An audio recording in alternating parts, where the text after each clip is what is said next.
नमस्कार साथियों, प्रिय शिक्षा में साथियों, जैसा कि आप सभी लोग जानते हैं कि पिछले सप्ताह शासनादेश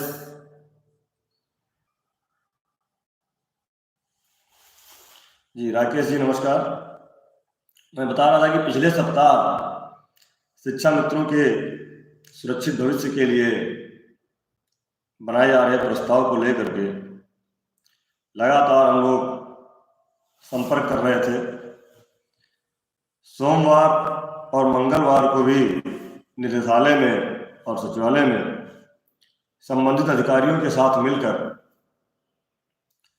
कि कितनी जल्दी प्रस्ताव हम लोगों का शासन को जाए और शासन से हम लोग उसको आगे बढ़वाएं। रविंद्र पटेल जी नमस्कार, अभिषेक सिंह जी, राकेश जी व्याकुल मत होइए, लगातार व्यस्तता रही और कुछ ऐसी चीज़ें रहीं कि मैं नहीं कुछ आगे बोल पा रहा था।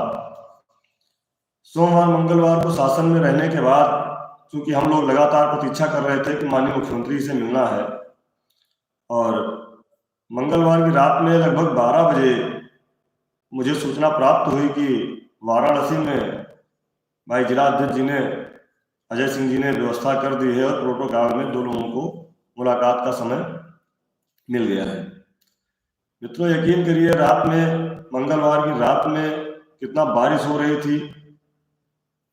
हमने अपने संगठन के मंत्री भाई अरविंद वर्मा जी से संपर्क किया। ये तो एक उस समय क्या कहें, ईश्वरीय कृपा थी कि अरविंद जी लखनऊ में थे, अन्यथा वो बेचारे हरदोई से आकर के हम लोगों के साथ पैरवी करते हैं। उनसे हमने जब बताया कि ऐसी सी बात है और बनारस चलना है, तो मैं धन्यवाद दूंगा अपने प्रदेश मंत्री भाई अरविंद वर्मा जी ने। उन्होंने 1 मिनट भी देरी नहीं की और कहा कि आइए और तुरंत चलते हैं। रात में हम लोग निकले पूर्वांचल एक्सप्रेस वे से 12:30 बजे करीब। तो सुल्तानपुर के आगे जैसे ही बढ़े तो बारिश, तेज हवा और पत्थर, पूरी रात हम लोग चलते चलते सुबह करीब 7:30 बजे बनारस पहुंचे। तो वहाँ भाई अजय सिंह जी अपनी पूरी टीम के साथ मौजूद थे। हम दोनों लोग गए और जैसा कि मैंने कहा था कि माननीय मुख्यमंत्री जी से मुश्किल से 30 से 40 सेकंड का वार्तालाप हुआ, जिसमें ना तो मैंने अपना परिचय दिया, ना तो मैंने ये बताया कि मैं कहाँ से आया हूँ।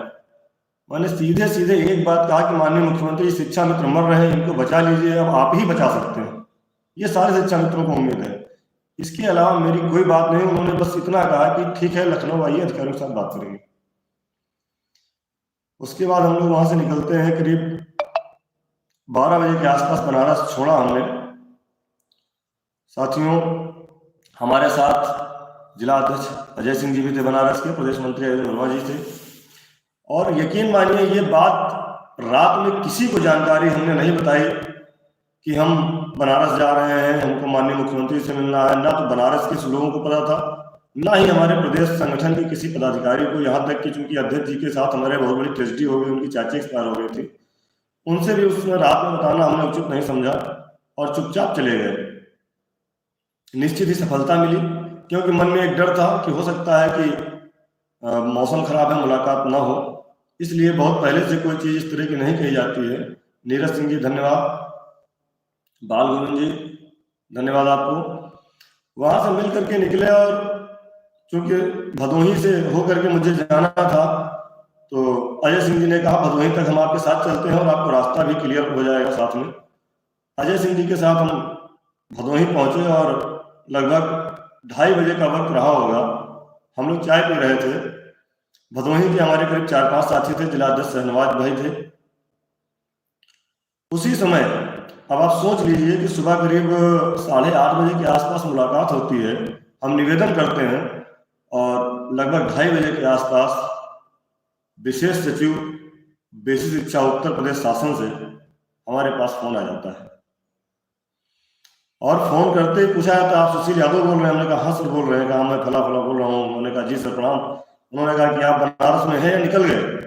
अब आप समझिए। उन्होंने कहा बनारस में है, निकल गए? हमने कहा सर नहीं, निकल रहे हैं, रास्ते में हैं। उन्होंने कहा लखनऊ कब तक पहुंचेंगे? हमने कहा सर देर रात हो जाएगी। उन्होंने कहा कल कार्यालय आके मुलाकात करिए।